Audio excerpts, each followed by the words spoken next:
Bismillahirrahmanirrahim. Assalamualaikum warahmatullahi wabarakatuh. Nama saya Asad Nafiuddin dengan NIM 101200150, kelas KID. Di sini saya akan mempresentasikan mengenai peta konsep yang saya buat, yaitu mengenai sosiologi. Bismillahirrahmanirrahim. Sosiologi hukum. Mengenai sosiologi hukum yaitu ada beberapa penjelasan. Yang pertama yaitu latar belakang pentingnya kajian dari sosiologi hukum. Hukum secara sosiologis adalah penting dan merupakan satu lembaga kemasyarakatan sosial atau institution yang merupakan himpunan nilai-nilai atau kaidah-kaidah atau pola-pola kelakuan yang berkisar pada kebutuhan-kebutuhan pokok pada manusia. Yang kedua yaitu pengertian dari sosiologi hukum. Menurut Sujono Sukanto, sosiologi hukum adalah suatu cabang ilmu pengetahuan secara analisis dan empiris, menganalisis atau mempelajari hubungan timbal balik atau hukum dengan gejala-gejala sosial. Yang kedua menurut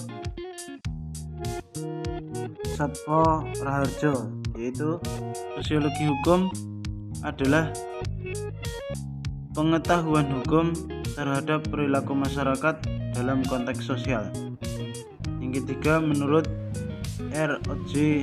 Salman, yaitu sosiologi hukum adalah ilmu yang mempelajari hubungan timbal balik antara hukum dengan gejala-gejala sosial yang lain secara empiris dan analitis.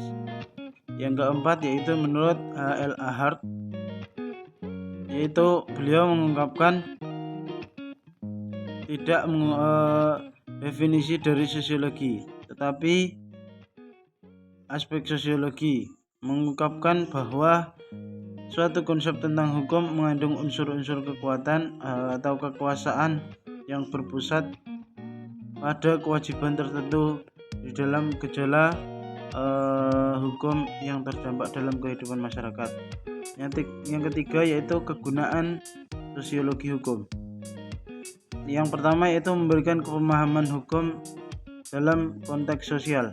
Yang kedua, memberikan kemampuan untuk menganalisis secara efektif dalam masyarakat, baik secara pengendalian sosial, yaitu dengan sarana mengubah masyarakat dan sarana mengatur interaksi sosial masyarakat seperti yang diharapkan. Yang ketiga yaitu memberikan kemampuan mengadakan evaluasi atau penilaian terhadap hukum di dalam masyarakat. Yang keempat ada munculnya sosiologi hukum dalam sebuah cabang ilmu. Kata sosiologi merupakan gabungan dari kata sosiologi dan hukum yang selanjutnya lahir menjadi sebuah disiplin ilmu sebagai pengkhususan yang menginduk pada ilmu sosiologi. Kemudian ilmu kata sosiologi merupakan gabungan antara sosiologi dan hukum yang selanjutnya lahir sebagai disiplin ilmu sendiri sebagai pengkhususan yang menginduk pada ilmu sosiologi tersebut. Yaitu selanjutnya ilmu lain membantu menegakkan hukum dalam permisalannya yaitu sejarah meneliti perkembangan ilmu hukum, antropologi, dan juga untuk mempelajari pola-pola perilakuan terhadap masyarakat atau perilakuan hukum terhadap masyarakat. Yang kelima, kondisi perkembangan sosiologi hukum. Sarjito Raharjo mendefinisikan sosiologi hukum sebagai ilmu yang mempelajari fenomena hukum dari sisinya tersebut di bawah ini disampaikan dalam studi hukum secara sosiologi, yaitu yang mengungkapkan pertama, sosiologi hukum bertujuan untuk memberikan penjelasan mengenai praktik-praktik hukum baik oleh para penegak hukum maupun masyarakat. Sosiologi hukum senantiasa menguji keabsahan empiris dalam suatu peraturan atau pernyataan hukum. Selanjutnya,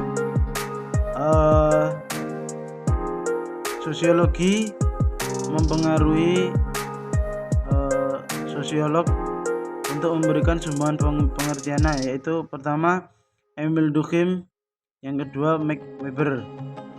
Dalam teorinya, Emil Durkheim menaruh perhatian besar terhadap kaidah-kaidah hukum yang berhubungan dengan jenis-jenis solidaritas di dalam masyarakat. Adapun Max Weber yaitu mengungkapkan